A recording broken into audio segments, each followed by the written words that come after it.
what he meant by calling it revisionist Russia? Revisionist Russia? Yeah, what does that mean? Well, the secretary? Yeah, Secretary Hagel.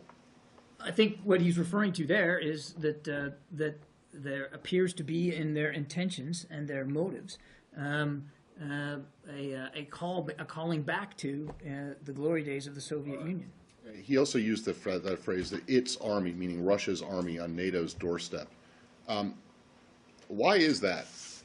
Is it not logical to look at this and say the reason that the Russian army is on NATO, the Russian army is at NATO's doorstep is because NATO has expanded rather than the Russians expanding? That, in other words, NATO has moved closer to Russia rather than Russia moving closer to NATO? Is that not an accurate way to look at this? I think that's the way President Putin probably looks at it. It's certainly not the way that we look at it.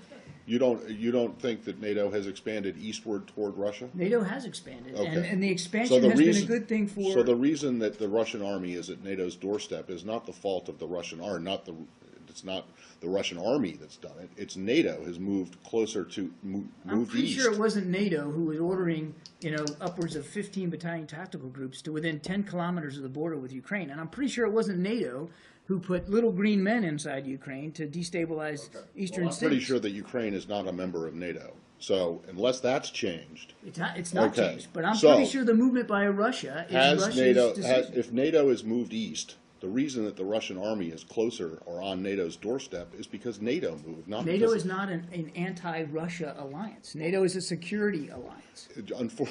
For 50 years, it was an anti-Soviet alliance. So Where's do you the not Soviet understand Union it? So do you not understand how, or can you not even see how the Russians will perceive it as a threat? And the fact that it keeps getting closer to their border, while their troops, I mean, the places where their troops are, you say their troops are, and may have been in Ukraine and Georgia, are not NATO members. I'm not going to pretend to know what goes in President Putin's mind or Russian military commanders. I mean, I barely got a history degree at the University of South Florida. Right. What I can tell you is that NATO is a defensive alliance. It remains a defensive alliance. Fair enough, but it has moved east. Correct? I mean, that's just a fact. It has expanded, absolutely. Right, exactly. But And there's so no reason for anybody to think the expansion is a hostile or threatening move. And we've been saying that throughout the last 15 years, man. It's like you're moving closer to Russia. You're blaming the Russians for being close to NATO. No. That's exactly what Hagel What we're said. blaming the Russians for violating the territorial integrity of Ukraine and destabilizing the security which is situation not a inside NATO Europe. member. Which is not a NATO member.